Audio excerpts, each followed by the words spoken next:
धूप तेज थी, धरती तप रही थी और आकाश मानो कोई युद्ध गीत गा रहा था।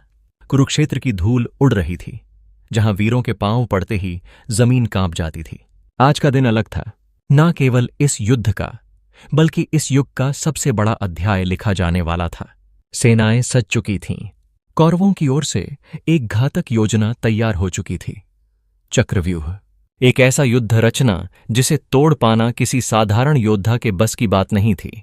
और तभी पांडवों के शिविर में हलचल मची। अर्जुन और श्रीकृष्ण तो कहीं और कौरव सेना से उलझे हुए थे। अब कोई नहीं था जो चक्रव्यूह तोड़ सके। और तब चुपचाप खड़ा हुआ एक 16 वर्षीय योद्धा, अभिमन्यु। ना भय था, ना संदेह, बस आंखों में तेज और दिल में अर्जुन की विरासत। भीम ने उसे देखा और कहा, बेटा, तू जानता है ये चक्रव्यूह कितना भयानक है? अभिमन्यु मुस्कुराया, मैंने मां के गर्भ में ही ये रहस्य सुन लिया था। मैं जानता हूं कि कैसे प्रवेश करना है, और जब तक मेरी सांसें चलेंगी मैं भीतर से प्रकाश लेकर लौटूंगा। युधिष्ठिर ने उसके कंधे पर हाथ रखा। बेटा, अंदर जाना सरल है, पर बाहर आना। अभिमन्यु ने उनकी बात बीच में ही रोक दी। अगर धर्म के लिए जाना हो तो लौटने का सवाल ही नहीं उठता। पूरा पांडव पक्ष जैसे स्तब्ध हो गया। रथ तैयार किया गया। अभिमन्यु ने अपने धनुष को प्रणाम किया। उसने सूर्य की ओर देखा, जैसे समय को ललकार रहा हो। रथ के पहिए चले और चक्रव्यूह की ओर बढ़ा एक सूरज, जो आज अस्त होने वाला था, पर किसी सूर्यास्त की तरह नहीं, बल्कि महायोद्धा की तरह। कौरवों ने देखा, एक किशोर योद्धा उनकी ओर बढ़ रहा है। द्रोणाचार्य ने भौहें चढ़ाईं। ये कौन है जो अकेला चक्रव्यूह की ओर बढ़ रहा है? दुर्योधन हंसा। ये अर्जुन का बेटा है, अभिमन्यु। बालक है, मूर्खता कर रहा है। लेकिन तभी जैसे ही अभिमन्यु ने चक्रव्यूह में पहला प्रवेश किया, पूरा युद्ध क्षेत्र थम गया। उसके धनुष की टंकार ने आकाश चीर दिया। उसके तीरों की बारिश ने पहले ही घेरे को भेद दिया। सभी स्तब्ध थे। भीष्म की तरह गरजता अभिमन्यु एक के बाद एक योद्धाओं को पछाड़ते हुए, जैसे अग्नि किसी सूखी लकड़ियों के ढेर में घुस गई हो। अश्वत्थामा, कृतवर्मा, दुशासन, सबने मिलकर उसे रोकने की कोशिश की, लेकिन उसका हर वार बिजली की तरह तेज और सटीक था। उसकी चाल में अर्जुन की लय थी, उसकी दृष्टि में कृष्ण की स्थिरता। जैसे जैसे वह भीतर घुसता गया, चक्रव्यूह के परतें कांपने लगीं। कौरवों के चेहरों पर डर उतर आया। तभी द्रोण ने दुर्योधन की ओर देखा और कहा, अगर आज हमने उसे नहीं रोका तो कल ये हम सबकी संतान को युद्ध सिखाएगा। दुर्योधन ने सिर झुकाया।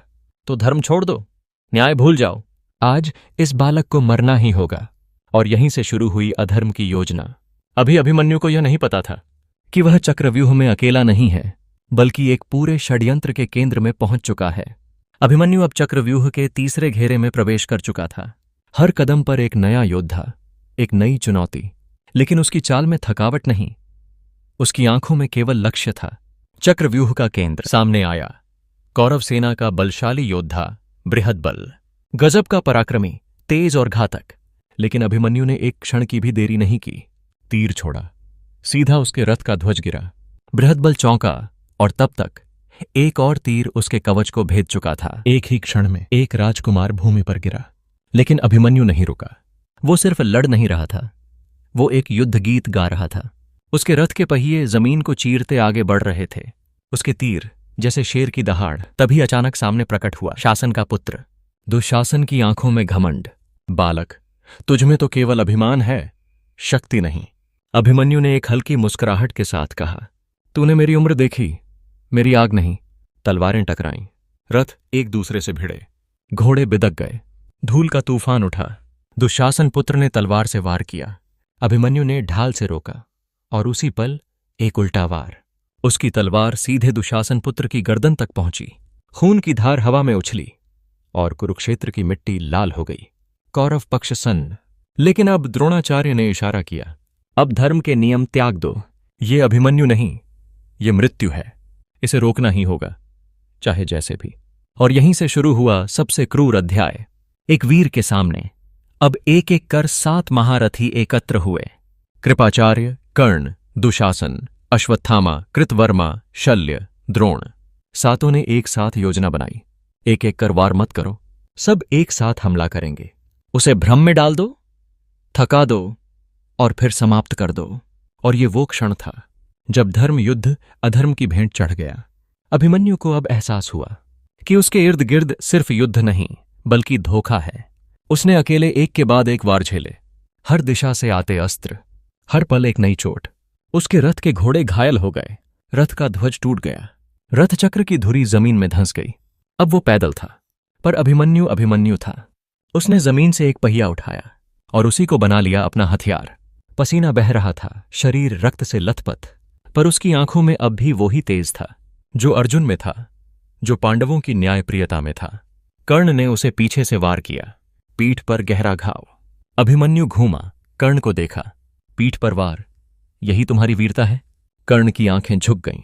अश्वत्थामा ने एक साथ 3 बाण छोड़े, तीनों अभिमन्यु के सीने में धंस गए, लेकिन वो फिर भी गिरा नहीं। वो लड़ा निडरता से, अकेले, 7 महारथियों से। धरती जैसे हिल रही थी, आकाश चुप था और कुरुक्षेत्र में सबने जाना, एक 16 वर्षीय बालक अकेला पूरी सेना से बड़ा हो सकता है।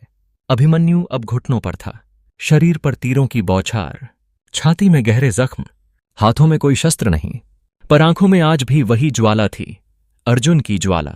कौरव सेना चारों ओर से घेर चुकी थी। द्रोण बोले, अब समय है, इसे खत्म करो। लेकिन सबके हाथ कांप रहे थे।